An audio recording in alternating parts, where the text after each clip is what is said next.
ونصلي ونسلم على رسوله النبي الكريم أمين مكين حنين رؤوف رحيم. أما بعد فأعوذ بالله من الشيطان الرجيم. بسم الله الرحمن الرحيم.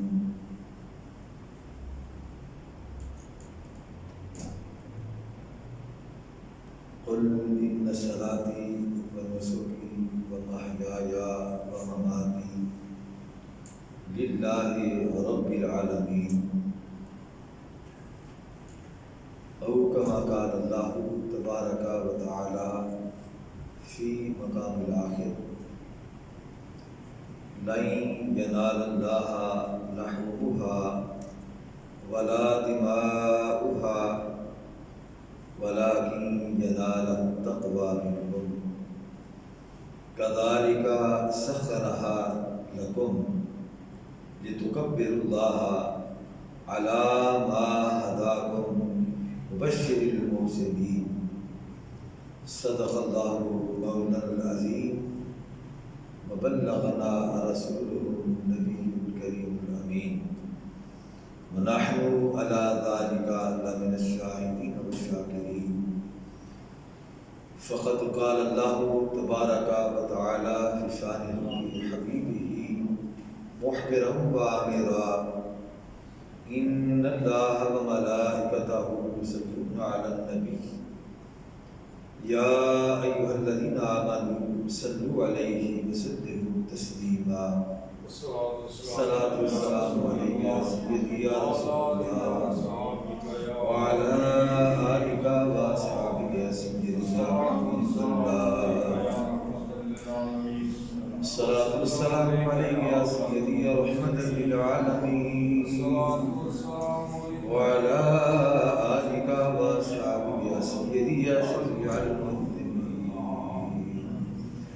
الصلاة والسلام عليك يا سيدي يا رحمة للعالمين وعلى آلك وأصحابك يا سيدي يا خاتم النبيين والمرسلين والحمد لله رب العالمين. رب اشرح لي صدري ويسر لي أمري واحلل عقدة من لساني يفقهوا قولي. مولاي صل وسلم دائما أبدا على حبيبك خير خلق كلهم.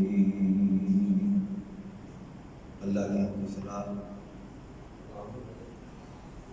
حضور تاجدار کائنات فخر موجودات صلی اللہ علیہ وآلہ وسلم کی بار کے حاضری کے اندر ہدیہ درود و سلام عرض کرنے کے بعد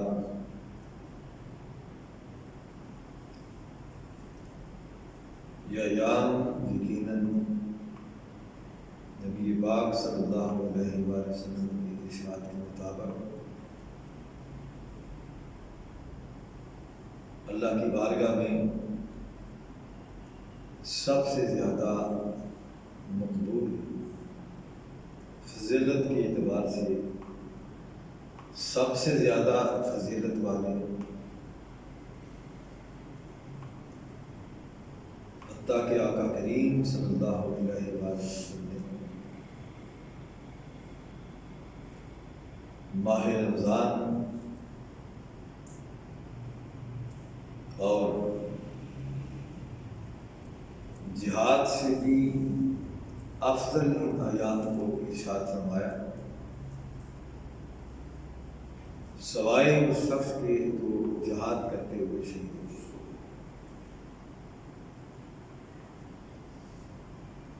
آج اس مختصر وقت کے اندر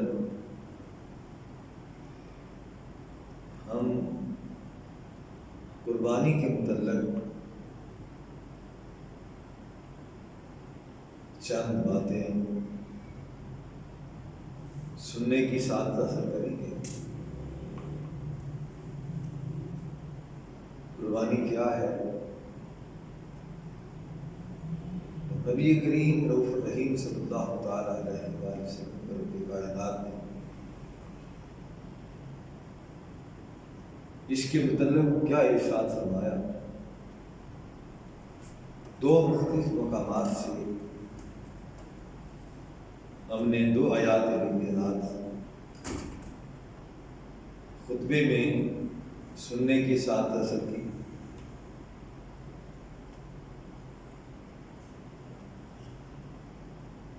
قربانی دراصل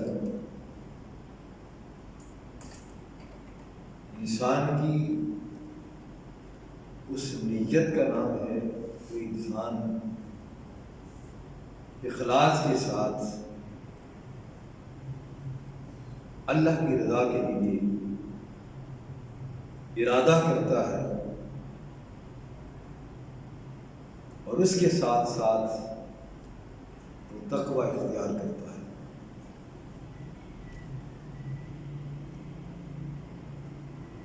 اللہ کریم نے اپنے محبوب کریم رؤوف رحیم صلی اللہ علیہ وآلہ وسلم سے فرمایا کہ میرے پیارے حبیب صلی اللہ تعالیٰ علیہ وآلہ وسلم آپ کہہ دیں۔ اس کے اندر اللہ کریم نے پوری حیات کا نچوڑ ارشاد فرمایا۔ جب تک تم اس بات پہ کاربند نہیں ہو جاتے کہ میرا سب کچھ میرے اللہ کے لیے، اس وقت تک وہ مقام نہیں پا سکتے جسے حاصل کرنے کے بعد اللہ کریم اعلان کرتا ہے، اے میرے بندے، جب تو نے سب کچھ میرے لیے کر لیا ہے، میری ساری عطائیں تیرے لیے، میری ساری رضائیں تیرے لیے۔ اللہ کریم نے اپنے حبیب کریم رؤوف الرحیم صلی اللہ علیہ وآلہ وسلم کو حکم فرمایا، قل، اے میرے محبوب صلی اللہ تعالی علیہ وآلہ وسلم، آپ یہ جملہ، یہ بات کہہ دیں کہ بے شک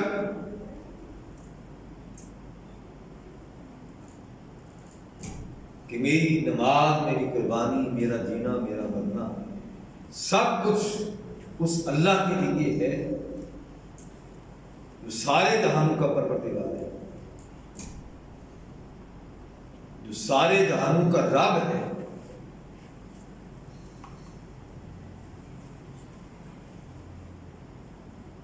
اب اللہ کریم اس بات کے اندر اپنے محبوب کو حکم فرما کے، وہ محبوب جس کی ابتدا ہی اللہ کی عبادت سے ہوتی ہے، جس کا آغاز ہی رب کائنات کی بارگاہ عالیہ کے اندر سجدہ ریزی سے ہوتا ہے،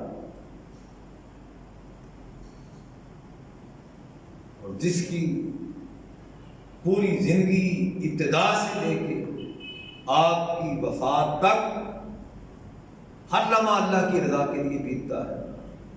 اعلان نبوت سے پہلے بھی آپ صلی اللہ تعالی علیہ وآلہ وسلم اسی مولا کو یاد کیا کرتے تھے، اسی کی عبادت کرتے تھے۔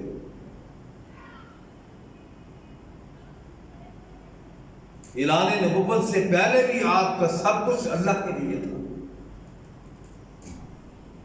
لیکن اللہ کریم نے ارشاد فرمایا کہ میرے محبوب آپ یہ کہہ دیں کہ میرا سب کچھ اللہ کے لیے۔ پھر اللہ کریم نے آگے سورہ حج کی آیت نمبر 37 کے اندر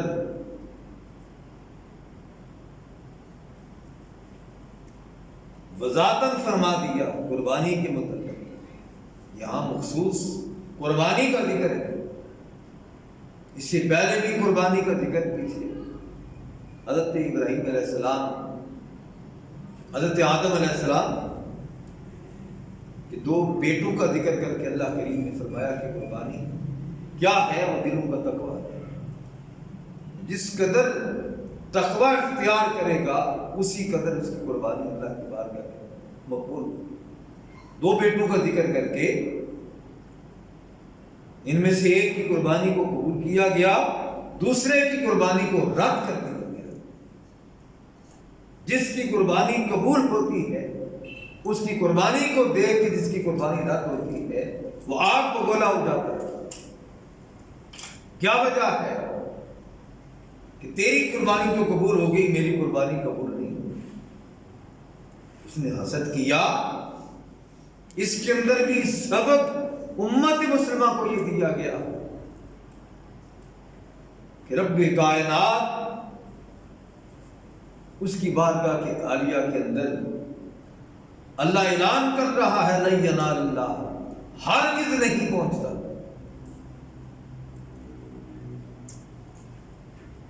کیا چیز کس کو نہیں پہنچتا؟ وضاحت کر دی کہ اللہ کو لن ینال اللہ، ہرگز اللہ کو نہیں پہنچتا کیا؟ لحومھا، ان قربانیوں کا گوشت، ولا دماؤھا، اور نہ ہی ان کا خون۔ اب قربانی جو ہم دیتے ہیں اس کے اندر کیا کرتے ہیں؟ جانور ذبح کرتے ہیں، خون بہا جاتا ہے، گوشت کو تقسیم کیا جاتا ہے۔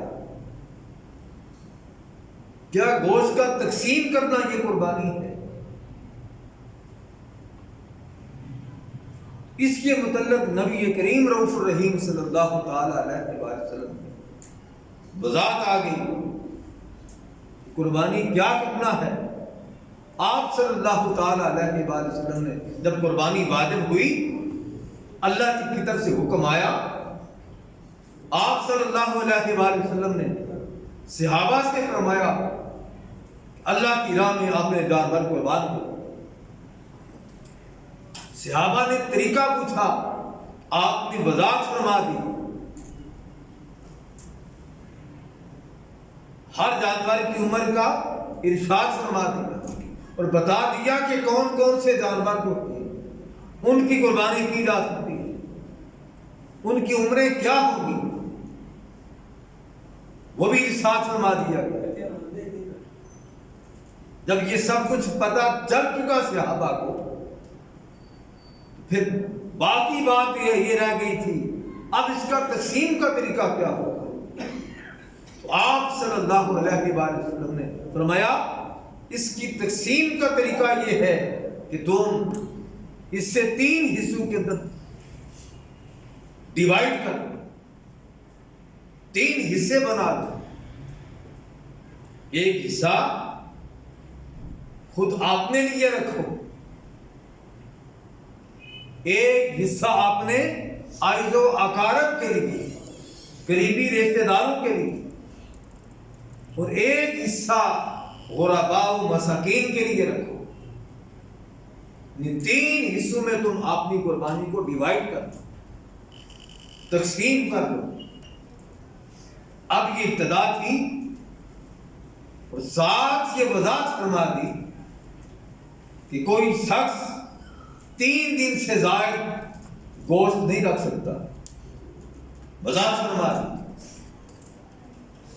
3 دنوں کے اندر جتنا کھا سکتے ہو کھا لو، بقیہ سارے کا سارا تقسیم کر دو۔ یعنی قربانی کا بتا دیا کہ پہلے سال جب قربانی واجب ہوئی، یہ ابتدائی وقت تھا، دوسرے سال میں بھی ایسے ہی ہوا کہ قربانی کا آپ صلی اللہ تعالی علیہ وآلہ وسلم نے طریقہ بتا دیا۔ جب تیسرا سال آیا تو نبی کریم صلی اللہ تعالی علیہ وآلہ وسلم فرمایا کہ تم تقسیم بھی کرو اور اسے بچا کے بھی رکھو۔ اب جو لمٹ پہلے بتائی تھی 3 دن کی، اس کی لمٹ کو ختم کر دیا، حکم فرما دیا کہ تم تقسیم بھی کرو اور بچا کے بھی رکھو۔ اگر کوئی سارے کا سارا تقسیم کر دیتا پھر بھی جائز ہے، اور اگر وہ اپنے خاندان کو دیکھتا ہے کہ میرا خاندان بڑا ہے، جو کچھ میں نے قربانی کی ہے یہ اتنا اگر بچا کے رکھوں گا تو پورا نہیں ہوگا، اگر اس سے زائد بچا کے بھی رکھتا ہے شریعت نے اجازت دی۔ تقسیم کرنا یہ آسان عمل ہے، بہتر عمل ہے، لیکن اگر خاندان کے بڑا ہونے کی وجہ سے تقسیم کرنے سے اس کے پاس کچھ نہیں بچتا تو بچا کے رکھ سکتا ہے۔ اس لمٹ کو آقا کریم نے ختم کر دیا کہ وہ ابتدائی جو دور تھا وہ فاقے کا دور تھا، تنگ دستی کا دور تھا۔ فرمایا تمہارے کچھ بھائی ایسے ہوں گے جن کے لیے کھانے کے لیے کچھ نہیں ہوگا،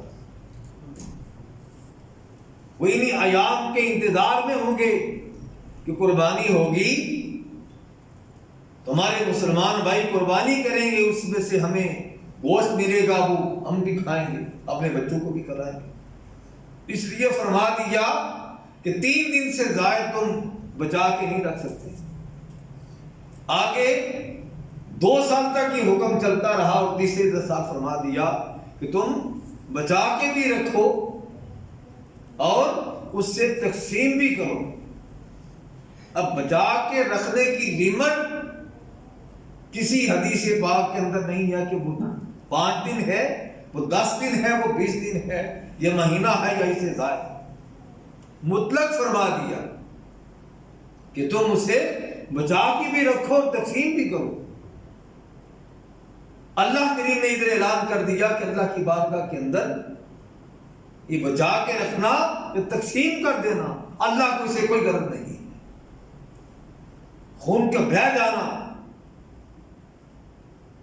یہ بھی اللہ کی بارگاہ کے اندر نہیں پہنچتا، نہ تمہارا خون پہنچتا ہے اور نہ تمہارا گوشت پہنچتا ہے قربانی کے اللہ کی بارگاہ میں۔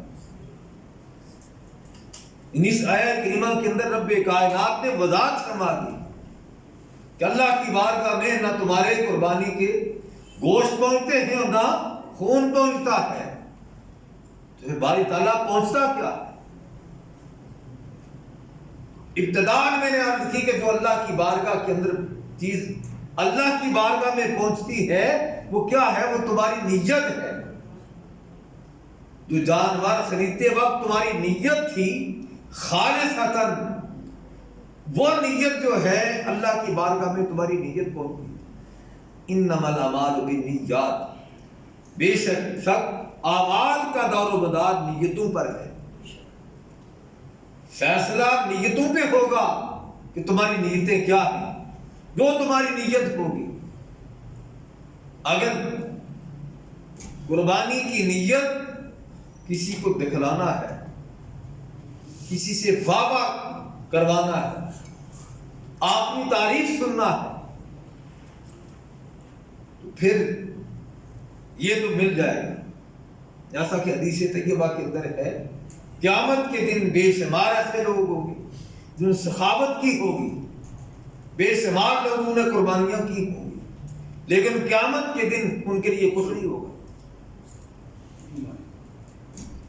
اس لیے کہ مقصود مولا نہیں تھا، مقصود اپنا نفس، اپنی ذات مقصود تھی، نفس کو راضی کرنا تھا، وہ تو راضی ہو گیا، پھر اللہ سے کیا لینے کے لیے تم امید رکھتے ہو کہ اللہ کی بات کا کیا ملے؟ جس کو تم نے راضی کیا وہ تو راضی ہو گیا، یعنی قربانی کر کے بھی اللہ کی بارگاہ کے اندر تمہاری قربانی نہیں پہنچتی، پیسے خرچ کر کے بھی تمہارا وہ پیسے خرچ کرنا، بظاہر تم نے یہ کیا کہ میں قربانی کر رہا ہوں، وہ قربانی تو نہیں کر رہے تھے، وہ اپنے نفس کو راضی کر رہے تھے، آپ نے جی کو راضی کر رہے تھے۔ بھائی کوئی سنے گا اس نے ماشاءاللہ اتنے جانور لیے تھے، اتنے لاکھ کا اس نے جانور خریدا، میں نے جانور ایسا لینا ہے جیسا کسی کے پاس نہ ہو، یعنی ہم جانور مقابلے کے لیے لیتے ہیں، دوسروں پہ برتری حاصل کرنے کے لیے لیتے ہیں، وہ کیا ہے؟ اپنے نفس کو راضی کر رہے ہیں، مولا کو راضی نہیں کر رہے۔ اگر یہی چیز ہے تو نفس راضی ہو جائے گا۔ اللہ کریم کے محبوب نے ارشاد فرمایا کل قیامت کے دن اللہ کی بارگاہ کے اندر تمہارے لیے کچھ نہیں ہوگا، تم کو ہو گئے میں نے قربانی کی، اتنے لاکھ کا جانور لے کے ذبح کیا تھا، وہ 50 لاکھ کا ہو، وہ کروڑ کا ہو، اگر مقصود رب نہیں ہے تو پھر وہ کروڑ کا کروڑ روپیہ ضائع ہو گیا، وہ گوشت کھایا گیا، کھال دی گئی، بظاہر صدقے میں دی، لیکن وہ صدقہ بھی ایک دکھلاوا تھا، ایک شو تھا، دوسروں پہ برتری حاصل کرنا تھا۔ بعض لوگ ایسا کرتے ہیں کہ جانور خریدتے ہیں اور خریدنے کے بعد اصل قیمت کسی کو نہیں بتاتے، اس پہ بھی جھوٹ بولتے ہیں، ان لاکھ کا لیا ہے 1.5 لاکھ کا بتا دیں، 1.5 کا لیا ہے 2 کا بتا دیں گے، 2 کا لیا ہے 2.5 کا بتا دیں گے، 2.5 کا لیا ہے 3 کا بتائیں گے، اتنے کا لیا ہے۔ بھائی یہ جھوٹ بول کے کیا کر رہے ہیں؟ کس کو راضی کر رہے جھوٹ بول کے؟ خدا کو؟ وہ تو اعلان کر رہا ہے لعنت اللہ علی الکاذبین، جھوٹوں پہ اللہ کی لعنت، جھوٹ بول کے اللہ کی لعنت دے رہے ہو، اللہ کی رضا نہیں حاصل کر رہے، اللہ کی خوشنودی حاصل نہیں کر رہے۔ جھوٹ بول کے کیا وہ تم اسے بیچنے لگے ہو؟ اسے کیا لے لو گے؟ کیا حاصل کرو گے؟ اللہ اعلان کر رہا ہے نہ تمہارے گوشت پہنچتے ہیں نہ تمہارا خون پہنچتا ہے، اللہ کو نہ تمہارے خون کی حاجت ہے اور نہ تمہارے گوشت کی حاجت ہے، وہ اس سے بے نیاز ہے۔ لیکن جب کوئی نیت کر لیتا ہے مولا تجھے راضی کرنا ہے، اور پھر جانور لے کے اپنے اندر عزت و انکساری کو لے آتا ہے کہ باری تعالیٰ میں اس کے قابل کہاں تھا، یہ تیرا کرم ہوا، بے شمار ہمارے ایسے عائز و اقارب ہوں گے جن کے پاس ایک وقت کا کھانا ہے دوسرے وقت کا نہیں ہوگا، ایک ہفتے کے لیے ہے اگلے ہفتے کے لیے نہیں ہوگا، ایک مہینے کے لیے ہوگا آگے نہیں ہوگا۔ بے شمار ایسے ہمارے عائز و اقارب ہوں گے، انہی میں سے اگر اللہ کریم نے ہمیں کچھ دیا ہے، یہ میرے مولا کا فضل ہے۔ فضل تب ہے جب عزت و انکساری آ جائے، اور جو کچھ پاس ہے وہ رکھ کے مولا یہ جو کچھ دیا ہے تو نے دیا ہے، میں اس کے قابل کہاں تھا۔ اب اگر کہیں مجھ سے کوئی کبر ہو گیا، ریا ہو گیا، ریاکاری ہو گئی، کہیں دکھلاوا ہو گیا، تو مولا تجھ سے معافی مانگتا ہوں، مجھے معاف کر دے۔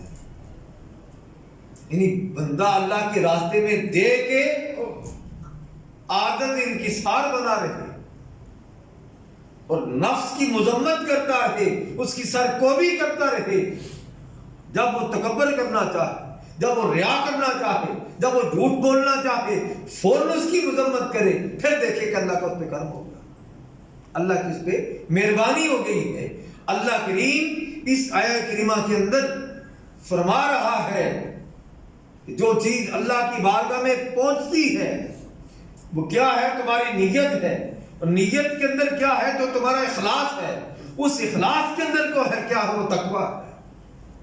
جو جس قدر متقی ہوگا، تقویٰ اختیار کرے گا، اسی قدر اللہ کی بارگاہ کے اندر اس کی قربانی مقبول ہوتی جائے گی، اور جو جس قدر اس سے انحراف کرے گا اسی قدر وہ ناکام اور نامراد ہوگا۔ کامیابی اسی انسان کو ملے گی جو اپنی ساتھ ساتھ اصلاح کرتا رہے، کسی کو کچھ دے دیا پھر بھی اللہ کی بارگاہ کے اندر عرض کرے کہ میں اس قابل کہاں تھا، تو نہیں دیا ہے، تو نہیں دلوایا ہے، تو ہی دلوانے والا ہے، تو ہی دینے والا ہے۔ اللہ کریم یہاں پہ ارشاد فرما رہا ہے کہ وَلَٰكِن يَنَالُهُ التَّقْوَىٰ مِنكُمْ، پہلے اعلان کر دیا اللہ کو نہ گوشت پہنچتا ہے نہ خون پہنچتا ہے، پھر وضاحت فرما دی ہاں پہنچتا ہے، چاہے وہ سارے کا سارا جو قربانی کی ہے خود ہی کھا جاؤ، لیکن اگر دل کے اندر تقویٰ ہے، اللہ کا خوف ہے، اللہ کا ڈر ہے، نیت درست ہے، نیت کے اندر اخلاص ہے، تو پھر نہ وہ خون کو دیکھتا ہے نہ گوشت کو دیکھتا ہے۔ کیا دیکھتا ہے؟ اس کی بارگاہ عالیہ کے اندر جو چیز پہنچتی ہے، فرمایا وہ کیا ہے؟ وہ تمہاری طرف سے تقویٰ ہے جو اللہ کو پہنچتا ہے۔ پھر کیا ہوتا ہے؟ اس پہ ملتا کیا ہے؟ اللہ کے محبوب نے فرمایا کہ خوش نصیب ہے وہ انسان جو اللہ کے بارگاہ عالیہ کے اندر اپنا جانور ذبح کرتا ہے، ابھی اس جانور کا ذبح کرتے وقت خون کا پہلا قطرہ زمین پہ گرتا ہے، اللہ اس کے سارے گناہ معاف کر دیتا ہے۔ یعنی یہ کب ہوتا ہے؟ جب تقویٰ آ جائے، جب نیت کے اندر اخلاص آ جائے، جب نیت خالص ہو جائے اس مولا کے لیے، تو پھر کیا ہے؟ اللہ خوش ہو جاتا ہے۔ اللہ کی بارگاہ کے اندر وہ جانور مقبول ہو جاتا ہے کہ دنیا کے اندر صلہ اللہ کریم یہ عطا کرتا ہے کہ پہلا قطرہ اس کا زمین پہ گرتا ہے، اللہ اس کے سارے گناہ معاف کر دیتا ہے۔ پھر اس سے آگے بڑھ کے ارشاد فرمایا، اللہ کریم اس جانور کے جسم پہ جتنے بال ہوتے ہیں ان بالوں کے برابر اللہ تعالیٰ اجر عطا کرتا ہے۔ قربانی کے لیے اللہ کے محبوب صلی اللہ تعالی علیہ وآلہ وسلم نے جو بتایا کہ کون کون سے جانور ہیں، اونٹ ہے، بھینس، گائے، بکرا اور دمبا، یہ قربانی کے جانور مخصوص ہیں جن کی قربانی کی جا سکتی ہے۔ ان کی عمریں اللہ کے محبوب صلی اللہ علیہ وآلہ وسلم بتائی کہ اونٹ جو ہے وہ 5 سال سے کم نہ ہو، گائے، بیل، بھینس وہ 2 سال سے کم نہ ہو، ان کی عمریں 2 سال، دانتوں کا کوئی لحاظ نہیں ہے کہ دانت گریں گے تب جا کے وہ اس عمر کو پہنچیں گے۔ اگر کوئی شخص بے ایمانی کے ساتھ اپنا جانور بیچ دیتا ہے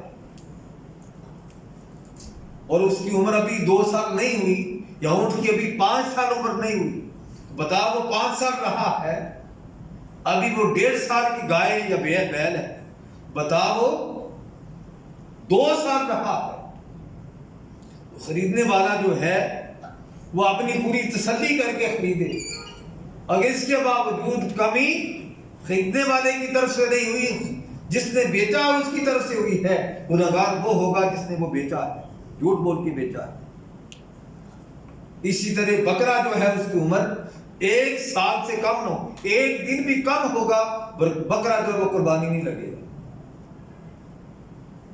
اسی طرح لیلا ہے، دمبا ہے، وہ اگر سربا ہے، دیکھنے میں سال کا لگتا ہے، سال سے کم ہے، 6 ماہ کا ہے یا اس سے زائد عمر کا ہے، لیکن لگتا وہ سال کا ہے، اس کی قربانی بھی جائز ہے۔ اللہ کریم نے اپنے محبوب کریم رؤوف الرحیم صلی اللہ تعالی علیہ وآلہ وسلم کی تصدق سے ہمیں بتا دیا کہ کون کون سے جانور تم نے قربان کرنے ہیں۔ کوئی شخص کہے کہ میں نے ہارن خرید کے قربانی دینا ہے، بڑا قیمتی جانور ہے، ہارن کی قربانی نہیں ہے، اس کی قربانی نہیں لگے گی۔ کوئی شخص کہے کہ میرے پاس پیسے نہیں ہیں تو میں مرغی کو ذبح کرتا ہوں، قربانی دیتا ہوں، تو مرغی کی قربانی لگ جائے گی، مرغی کی قربانی نہیں لگتی۔ کوئی یہ کہے کہ میرے پاس پیسے کم ہیں، 8 ماہ کا، 9 ماہ کا، 10 ماہ کا، 11 ماہ کا بکرا ہے، بس یہی میرے پاس ہے اور کچھ نہیں ہے، میں قربانی کرتا ہوں، وہ 11 ماہ کا بھی ہے پھر بھی قربانی نہیں لگے۔ اسی طرح گائے، بیل، کوئی شخص کہے کہ میرے پاس یہی ہے اور کچھ نہیں ہے، اس کی عمر 2 سال سے کم ہے، میں قربانی کرتا ہوں، اس کی قربانی نہیں لگے گی۔ اسی طرح اونٹ اگر 5 سال سے کم کا ہے، کوئی قربانی دینا چاہے گا، دیکھنے میں تو اونٹ ہی ہے لیکن اس کی عمر 2-4 ماہ کم ہے 5 سال سے، اللہ کے رسول نے جو بات بتا دی ہے، حد بتا دی ہے، حد مقرر کر دی ہے، وہ حد ہے، اس حد سے کم کرے گا تو قربانی نہیں لگے گی۔ گوشت کھایا جا سکتا ہے، بکرے کا بھی، دمبے لیلے کا بھی، گائے بھینس کا بھی، اونٹ کا بھی، لیکن جو عمریں اللہ کے نبی نے بتائی ہیں، اگر وہ ساری شرائط پوری کر کے قربانی نہیں کرتا، گوشت تو کھایا جائے گا لیکن قربانی نہیں ہوگی۔ اور اگر یہ ساری شرائط موجود ہیں، سب کچھ موجود ہے، اور نیت درست نہیں ہے، نیت خالص نہیں ہے، اس کے اندر اخلاص نہیں ہے، تقویٰ نہیں ہے، جھوٹ اور فراڈ ہے، سب کچھ کرنے کے باوجود پھر بھی قربانی نہیں۔ جب تک قربانی ان شرائط، ان حدود و قیود کو مورود خاطر رکھ کے فقط مولا کو راضی کرنے کے لیے نہ کی جائے، تب تک وہ قربانی اللہ کی بارگاہ کے اندر قبول نہیں ہوتی، وہ درجہ اس سے نہیں ملتا۔ جو خاص جو طلب ہے کہ اللہ کے محبوب نے فرمایا ہے کل قیامت کے دن تم ایسا کیا کرو، اپنے لیے فربا جانور لیا کرو، فربا ہو، موٹا تازہ ہو، صحت مند ہو، اس لیے کہ کل قیامت کے دن تم نے ان پہ سوار ہو کے پل صراط سے گزرنا ہے۔ اگر نیت خالص نہیں ہے تو پھر وہ قیامت کے دن وہ جانور ہماری سواری بھی نہیں بنے گا، تب بنے گا۔ اللہ کریم نے اعلان کر دیا ہے لن ینال اللہ لحومها ولا دماؤها ولکن ینالہ التقوی منکم۔ اللہ کی بارگاہ میں نہ تمہارا گوشت پہنچتا ہے نہ خون پہنچتا ہے، اگر کوئی شے پہنچتی ہے تو وہ تمہارا تقویٰ ہے، تمہاری نیت کا اخلاص ہے، تمہاری نیت کا خالص ہونا ہے، تقویٰ اختیار کرنا ہے۔ بھئی کسی سے جھوٹ بول کے کیا لوگے؟ کچھ نہیں لینا، تو پھر جھوٹ کیوں بولتے ہو؟ سچ بتا دو، جو گزرنے کا جانور آیا ہے بتا دو۔ جھوٹ بول کے ایک تو اپنا ایمان ضائع کر رہے ہو، اور دوسرا وہ قربانی جس کے لیے تم نے اتنے پاپڑ بیلے ہیں اس کا کوئی فائدہ نہیں ہوا۔ اللہ کریم ہمیں ہمیشہ سچ بولنے کی توفیق عطا فرمائے، اور جس طرح قربانی کرنے کا حق ہے اللہ اپنے محبوب کے صدقے اسی طرح ہمیں قربانی کرنے کی توفیق عطا فرمائے۔